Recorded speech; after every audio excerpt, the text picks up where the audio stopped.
Which team will Russell Wilson be the quarterback of week 1 of next season? I believe last night we saw his last game as a Seattle Seahawk. Not to say he won't play the rest of the games this season, but they won't matter. Unfortunately, they've played their way out of it. There are very few teams that are out of it at this point in the playoff race in either conference. They're one of them. And the Russell Wilson era in Seattle, which would have come to an end last offseason if they had another solution, will come to an end this offseason. So let's put our crystal balls to use.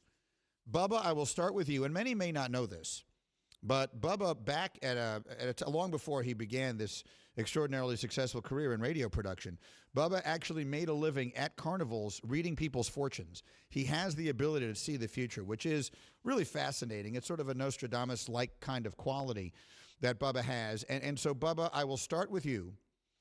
For which team will Russell Wilson be the quarterback week 1 of the 2022 NFL season? Well, he kind of told us already, so he told us, I'm reading the future based on what he told us. He said there are 4 teams he would play for. Mm-hmm. Cowboys. Right. Don't need him. We got Dak. That's out. Saints. I don't think that's going to happen. They're doing some things with Taysom, and I don't know if they have the draft capital to make that happen and make some moves. Bears. Fields. They're all set with him. Right. Last one, the Raiders. I think it's going to be the Raiders. They're going to have a new coach, a whole new everything, probably a new GM. They're going to reset everything, get Carr out of there. They want to have a whole new image, obviously fix everything that's going on after Gruden and Ruggs and all that stuff. So they're going to want to bring in Wilson, new coach, new GM, start over in Vegas, take over the AFC. That's an interesting one. Now, I don't know exactly what's going to happen in New Orleans. The reason Bubba brings up those 4 teams, for those of you who don't know, Russell Wilson's agent himself, on the record, gave Adam Schefter those 4 teams as places that he would have been willing to go to last offseason. Again, take the Bears and the Cowboys out of the conversation immediately. New Orleans and the Raiders. Now, Derek Carr is having a very good season.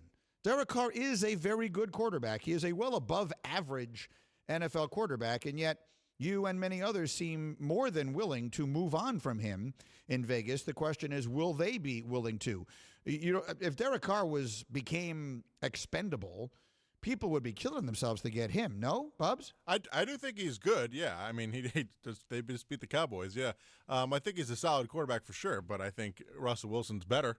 Russell Wilson is better. No. So if you can upgrade to Russell, you upgrade. But yeah, I don't think they're upset that they have Derek Carr. And yeah, he's proven this year he had a good year this year for sure. Look, you could put Derek Carr in New Orleans, and he would be a major upgrade from what they have. I don't know where Jameis is going to be. You could put Derek Carr or any of these guys. Well, I'll make my pick in a minute. Let me hear from Nuno. Nuno, question of the day: for which team will Russell Wilson be the starting quarterback next year?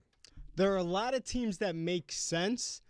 But I think based upon draft capital and so forth, them not being able to do it, that one team, and it's going to sound very homerish, that has the draft capital that is going to need a quarterback at the end of the day would be the Giants. Is that the guy you want? So you're a Giant fan. They will have 2 first-round picks. One of them is Chicago's. At this point, the Bears, that figures to possibly be a top 10 pick. Both of them. Well, both teams have the same record, right? They both have 4 wins. So those could both be top 10 picks. Are you giving up both of those for Russell Wilson? I think because of the fact that the NFL is a win-now league, you actually would do it. Because, unfortunately, Daniel Jones hasn't shown enough for you to say, hey, we're going to take that draft capital. We're going to make great moves, shore up the defensive line, whatever it is. And then Daniel Jones can lead us to that next step. It doesn't seem like there's a next step right now. Right now, they would have the 6th and 7th pick, right? And so it doesn't seem like it would make any sense. It just seems like you need to go all in and make this move. Yeah, I'll be interested to see. That does feel like one of the places. We all know the Eagles have all of those picks. They'll have 3 first-round picks, though not quite as high as we're talking about here. I think that'll be fascinating to see how the whole thing plays out. I continue to think New Orleans, depending on what they can trade for him, that would be a good marriage for him there with Sean Payton. And you look at Pittsburgh, and then you look at Cleveland as places where there could be quarterback questions. Thank you for watching ESPN on YouTube. For live streaming sports and premium content, subscribe to ESPN Plus.